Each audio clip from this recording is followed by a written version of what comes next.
ભાજપની બોખલાટ એટલી હદે વધી ગઈ છે કે એમણે વિસાવદરની જનતાનું અપમાન કરવાનું પણ નક્કી કરી લીધું છે.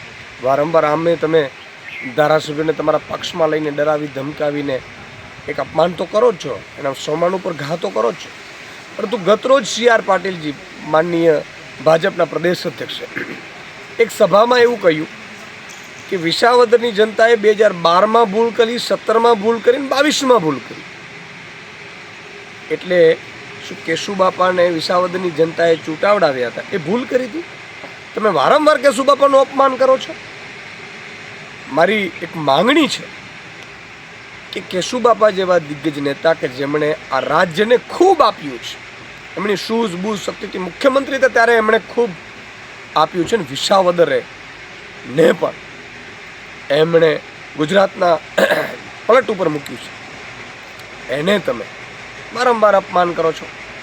કેશુબાપાની સરકાર ઉથલાવવામાં તમારો બધાનો હાથ જ હતો, કેશુબાપાને પરેશાન કરવામાં તમારો હાથ હતો ભાજપવાળાઓનો. અને આજે ફરીથી 2012માં કેશુબાપાને શું ચૂંટણી ચૂંટાવડાવી એનો અત્યારે રોષ તમે કાઢો છો કે કેશુબાપાને તમે ચૂંટાવડાવ્યા 2012માં જે તમે ભૂલ કરી. ભાજપના પ્રદેશ અધ્યક્ષ માફી માંગે નહીં તો વિસાવદરની જનતા આવા દિગ્ગજ નેતાઓના અપમાનનો બદલો લેશે. મિત્રો, આવા જ વિડીયો અને શોર્ટ્સ જોવા માટે આજે જ અમારી ન્યૂઝ રૂમ YouTube ચેનલને સબસ્ક્રાઇબ કરો.